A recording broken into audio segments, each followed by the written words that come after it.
ಇದು ವೆಡ್ನೆಸ್ಡೇ ಮತ್ತು Thursday mini vlog ಆಗಿರುತ್ತೆ. ಇವತ್ತು ಎದ್ದೇಳೋದು ಸ್ವಲ್ಪ ಲೇಟ್ ಆಯಿತು, ಹಾಗಾಗಿ ಬೇಗ ಆಗಲಿ ಅಂತ ಪಾಪ್ಕಾರ್ನು ಮತ್ತು ಆ್ಯಪಲ್ನ ಕಟ್ ಮಾಡಿ ಸ್ನ್ಯಾಕ್ಸ್ ಬಾಕ್ಸಿಗೆ ಹಾಕ್ತೆ.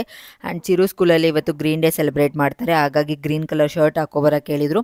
ಅವ್ರನ್ನೂ ಕೂಡ ರೆಡಿ ಮಾಡಿ ಮನೆ ಹತ್ರ ಸ್ವಲ್ಪ ಗ್ರೀನರಿ ಇತ್ತು, ಅಲ್ಲಿ ಕೂಡ ಫೋಟೋಸು ವೀಡಿಯೋಸ್ ಎಲ್ಲ ತೊಗೊಂಡ್ವಿ. ಆ್ಯಂಡ್ ಇವಾಗ ಅವ್ರನ್ನ ವ್ಯಾನ್ ಹತ್ತಿಸ್ಬಿಟ್ಟು ಮೀಶೋದಲ್ಲಿ ಕೆಲವೊಂದು ಐಟಮ್ಸ್ನ ಬುಕ್ ಮಾಡಿದ್ದೆ, ಅದು ಕೂಡ ಬರಬೇಕಾಗಿತ್ತು. ಆ್ಯಂಡ್ ಅದು ಕೂಡ ಬಂತು, ಅದನ್ನು ರಿಸೀವ್ ಮಾಡಿಕೊಂಡು ಇದು ನೆಕ್ಸ್ಟ್ ಡೇ ಗುರುವಾರ ನಮ್ಮ ಪಾಪುಗೆ ಮತ್ತು ಚಿರುಗೆ ಇಬ್ರಿಗೂ ಹುಷಾರಿದ್ದಿಲ್ಲ. ನಮ್ಮ ಪಾಪು ಸ್ವಲ್ಪ ವಿಯರ್ಡಾಗಿ ಸೌಂಡ್ ಎಲ್ಲ ಮಾಡ್ತಾ ಇದ್ದಾರೆ.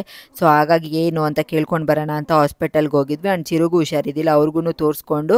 ಆ್ಯಂಡ್ ಇವತ್ತು ನಮ್ಮ ಪಾಪುಗೆ 1.5 ಮಂತ್ ವ್ಯಾಕ್ಸಿನೇಷನ್ ಇದೆ, ಅದು ಕೂಡ ಹಾಕ್ಸೋಣ ಅಂತ ಹೇಳ್ಬಿಟ್ಟು ನಮ್ಮ ಮನೆ ಹತ್ರನೇ ಹಾಸ್ಪಿಟಲ್ ಇದೆ, ಅಲ್ಲಿಗೆ ಬಂದಿದ್ವಿ, ಗೌರ್ಮೆಂಟ್ ಹಾಸ್ಪಿಟಲ್ಗೆ. ಆ್ಯಂಡ್ 3 ಇಂಜೆಕ್ಷನು 2 ಡ್ರಾಪ್ ಹಾಕಿದ್ರು. ಸಿಕ್ಕಾಪಟ್ಟೆ ಪೇಯ್ನ್ ಆಗ್ತಿತ್ತು, ತುಂಬ ಅಳ್ತಾ ಇದ್ರು ಅವರು.